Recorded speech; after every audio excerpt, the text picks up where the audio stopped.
study Arata. So in this series you're learning different types of study and memorization techniques. But there are some people who say, well, unfortunately I can't even start because I don't have the motivation. Well, it will be a little bit difficult to do anything if we don't have motivation. So let's go over 5 ways to get motivated. Number 1 is to understand how time goes in your life. Pause this video now and answer the following question in your notebook.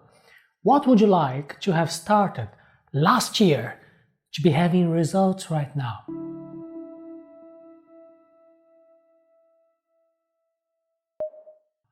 Are you ready? You must be wondering what I'm gonna say right now, right? The idea behind this exercise is to show you that you can look back and then think about the different types of things that could be different. Maybe you will be frustrated that somehow you became a little bit comfortable and you failed to do your best. However, there is a solution for that. Keep thinking about the future. What would you like to have in the future? What kind of skills would you like to develop 1 year from now? And what can you start today to accomplish that? So the best part is to look ahead and understand this idea of the timeline. Today is the time for you to start doing things that you will be glad to have started a year from now. So use your imagination to picture the future that you want to achieve and also the one that you want to avoid. It's not going to be easy, might be a little bit tedious, difficult, complicated, but remember this vision you have and it will be worth it. It will help you to have the energy to keep on going, and then you'll be thankful in the future. Number 2, motivation based on others. Some people are not very good at doing things that are particularly good for them, but they are very good at doing things for the people who are dear to them. So this is a special tip for those who usually put the others' needs first. First of all, you're going to do something that is going to be good for you. But in addition to that, the people who love you will also become happy. So, who are these people? Why would they be happy to see you achieving your goals? How's it gonna feel for everybody? This motivation is crucial when we're doing things that are important not only to us, but also for the people who, we would like to be happy as well. So this motivation is going to increase when we understand that we are not alone. Idea number 3 is to think less and do more. This one is so important. Whenever you're thinking too much about, oh, why is that I am not studying? Why is that this happened? And you start to create all those excuses, and maybe you start to panic and thinking about what are the reasons why you're failing.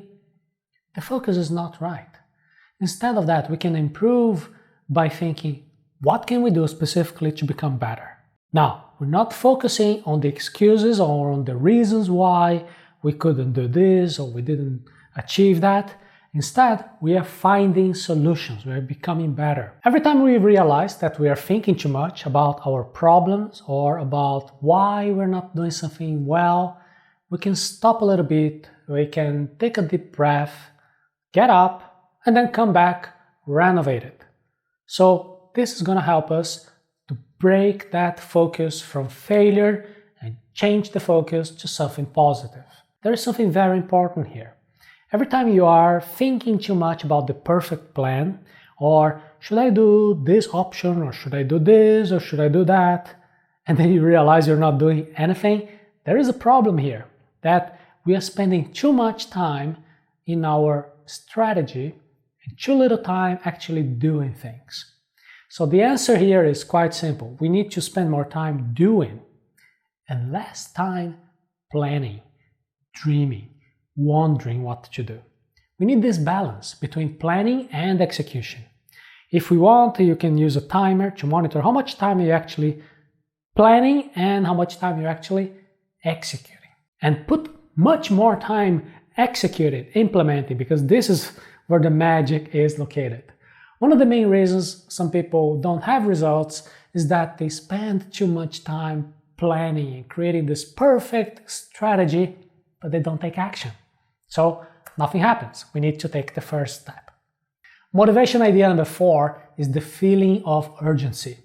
If you are not very happy with your results, just take a few minutes to look around, and then you realize that there are people who have so fewer resources and opportunities than you.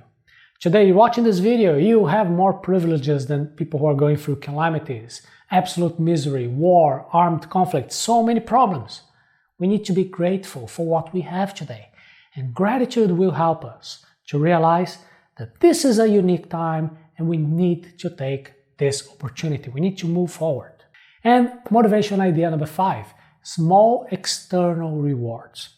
This is something that is quite popular. Some people say, I will eat this little candy every time I flip the page. Okay, sounds like a good idea. Like you have some motivation to keep on moving forward because you want one extra candy. The problem here is that this technique only works with very short texts. Just think with me, what are you going to do if you have 100 pages of content to read? Are you going to eat 100 candies? Probably not. Or maybe you will say, okay, you're going to eat one candy for every 10 pages or every 20 pages. But then again, your motivation will decrease. Maybe in the middle of those 10 pages or 20 pages, you just say, okay, I'm going to stop here now. I don't want the next candy. The other problem about this technique is that the first pieces of candy will be very satisfying, but as you go on, they're not going to be so good. And if you eat too much candy, it's going to be even distracting. It's going to be something that you're going to say, oh, enough of study for today. So what you want to do is to change this type of reward. Instead of candy, you can say you will allow yourself to have a quick walk, to do some physical activity, to call somebody that you like, to have a good conversation, to watch a very short YouTube video, or tidy up and clean your room, anything that makes you feel good. The idea here is to alternate so that you can continue to be satisfied by these external rewards. It is crucial for us to be motivated to do anything in life, including study. And I believe that there are these two types of motivations, the internal motivations and the external ones, and the internal ones are the ones that you're looking for. These are more powerful, they are more satisfying, and they don't get you don't get bored about them just as you would with the external rewards. And by developing good motivations and internal rewards, you can be always motivated. In our course, How to Learn Faster, you're also going to learn how to develop your study habits and be less dependent on these external motivations. You can go now to the link arata.se/how to learn, and then you see more details.